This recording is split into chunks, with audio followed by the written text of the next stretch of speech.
Hello, আসসালামু আলাইকুম। Hello বিয়াস। তো আজকে ওই চলে আসলাম একাই। হ্যাঁ, মনটা যাচ্ছিল যে একটু যে ঘুরে আসি।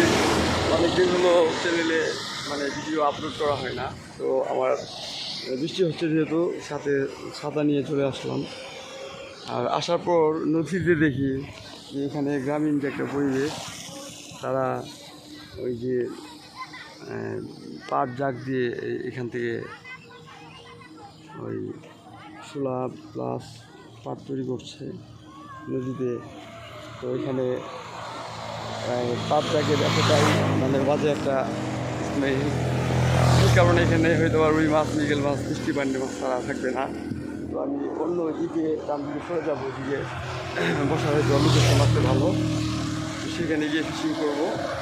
একাই আসছি যেহেতু একটু ভিডিও করাতে একটু সমস্যা হবে, যখন মাছ ধরি বুঝতে পারি। এই হচ্ছে যেখানে অবস্থিত ছিলাম এখানকার লোকেশন, গ্রামের যে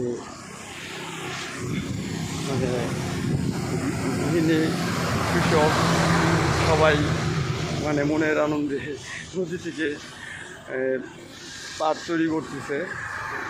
এখানে জাগ দেওয়া ছিল এগুলা সব ভালো। তো তারা বৃষ্টিতে ভিজে অনেক কষ্ট করে সেই পাট তৈরি করতেছে। তো রোদ থাকলে তাদের জন্য একটু ভালো হয়। তো এদিকে আবার দেখা যাচ্ছে যে বেদেরা মানে অস্থায়ী যেটা বসত ভিটা অথবা বাড়িঘর বলে, যে এখানে তারাও আসছে।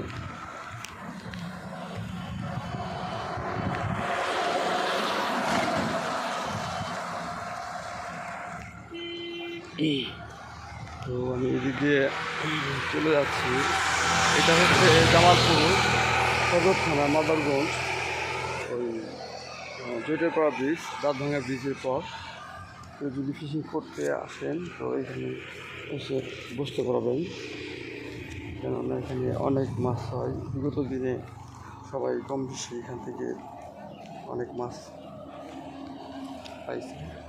তো জাগ দেওয়ার কারণে পাট এদিকে তারা, আমি ওই দিকে সরে যাবো, ওইদিকে পাট নাই যেহেতু এখানে তারা পিছন দিকে চলে যাবে।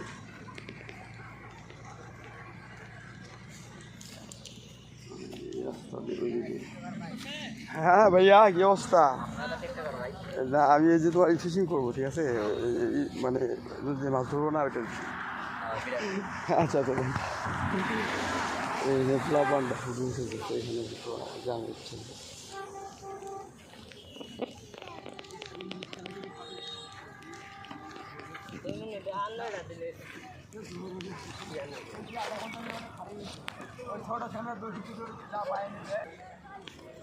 তো যেখান থেকে নৌকাঘাট নেমে যাচ্ছে, যে প্লাবানটা এখানে ফুটবল খেললো, এখানকার লোকাল ছেলেপেলে তারা।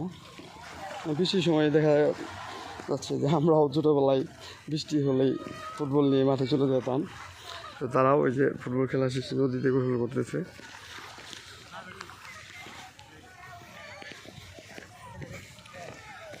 একটা বিষয় হলো মানে দেখা যায় কিছু কিছু বিষয় যে আল্লাহ প্রদত্ত, যদি কোথাও মানে এই পৃথিবী না শুধু বিশ্বকে একজনই কি পরিচালনা করতেছেন, সে মহান রাব্বুল আলামিন, সৃষ্টিকর্তা আল্লাহ, ঠিক আছে? তার দরবারে সবসময়ই শুকরিয়া আদায় করি, যেহেতু একটা আমার ফিশিং চ্যানেল, ভিডিওগুলো আপলোড করি। ব্যক্তিগত তথ্য এখানে দিলাম না।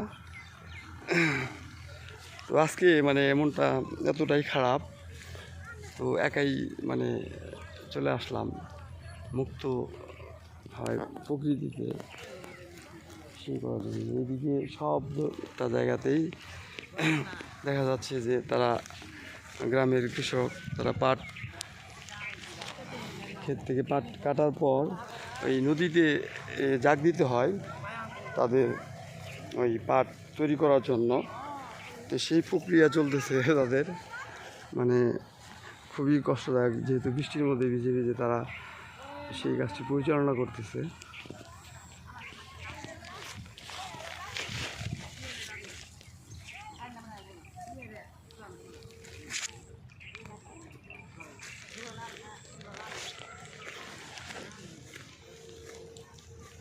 তো আমি এখানে পরিষ্কার পানি দেখতে পাচ্ছি না, এখানে গরু একটা বেঁধে রাখছে। এই প্লেসটায় বসতে চাইছিলাম, তো এমন একটা যে দেখা গেল যে এই লাল গরুগুলো একটু রাগী হয়ে থাকে, মাছ ধরতেছি পিছন থেকে এসে এটা বা আঘাত করে দিল, পশু পাখি হয়তো বুঝতে পারবে না। এই লোকেশনে বলবো নাকি আর একটু আগায় গিয়ে ওই সামনের দিকে বসি, যেহেতু এখানে একটু রিস্ক।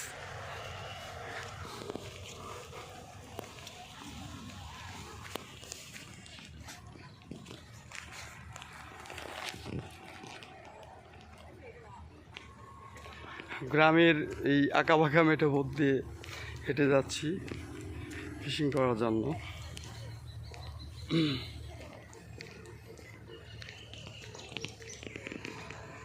মানে আপনি যখন সৎ সরল থাকবেন তখন মানে কিছু মানুষ আপনার সাথে পর্যায়ক্রমে,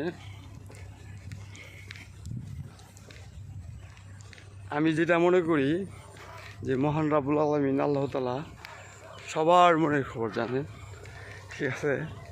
যে আমি যতদিন সৎ থাকবো ততদিন ইনশাল্লাহ আল্লাহ তাআলা সকল জায়গায় আমাকে মানে সাকসেস বিজয়ী করবে ইনশাল্লাহ। আমি মহান রাব্বুল আলামিন আল্লাহর প্রতি বিশ্বাস রেখে চলি, পথ চলি। এই তো এইখানে একটা প্লেস ছিল, কিন্তু অনেকটাই পানি, বৃষ্টিতে ওই যে ওই দিকটাই পারে বসা যাবে, ওইদিকে যাই। দেখা যাক, রিজিকের মালিক যেহেতু আল্লাহ তাআলা, তো মাছ পেলেও পেতে পারি।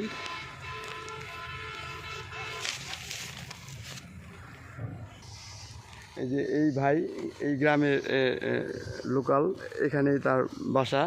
তো ওনাকে আমি জিজ্ঞাসা করলাম, তো উনি আমাকে একটা লোকেশন ওইদিকে দেখাই দিল। আমি সেই লোকেশনে গিয়ে বসবো, ঠিক আছে? কেননা এই নদীর পাড়ের যারা বসত ভিটা করে অনেক দিন থেকে তারা থাকে এখানে, তো এখানকার যে প্রকৃতির যে একটা বিষয় তারা অবগত, এর জন্য আমি তার কাছ থেকে শুনলাম যে এখানে বলে বিগত দিনে অনেকেই বসছে ফিশিং করার জন্য। তো দেখা যাক, আমি এখানে বসি, এখানে পানির গভীরতা একটু বেশি, তো তাই আমি এখানে চার করব।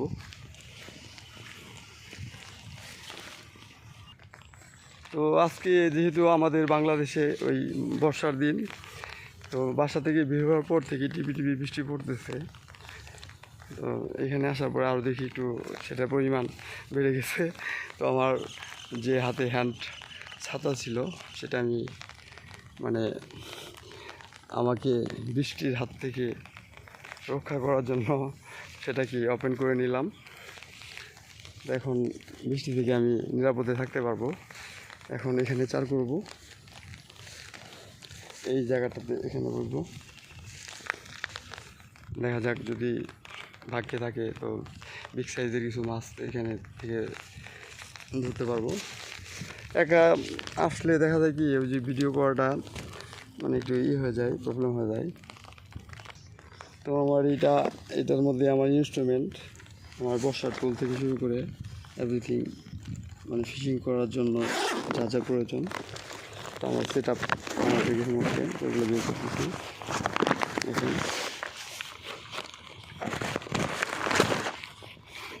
প্রথমে টুলটা বিছিয়ে নেব, কারণ হচ্ছে যে একটা বসে রিল্যাক্সে সব কিছু মানে ওকে করতে পারবো।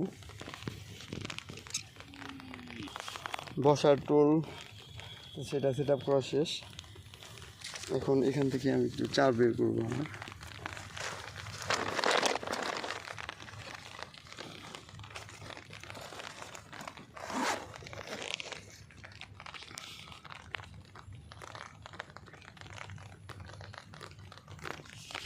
তো এইখানে আমার যে গত টাইমে যে আমি ফিশিং করার জন্য আসছিলাম, আমার বক্সে কিছু পিঁপড়া ডিম রয়ে গেছিলো।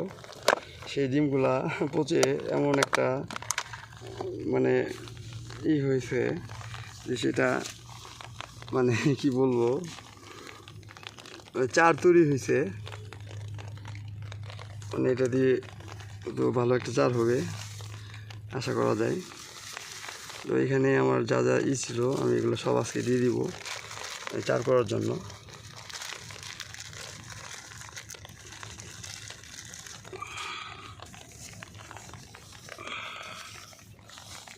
ও আমার এখানে ওই ছিল, গাছ ছিল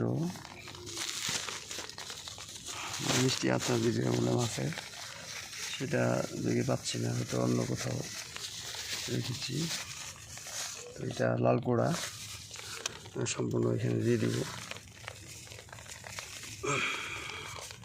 তারপর এখানে হলুদ মিক্সিং ছিল।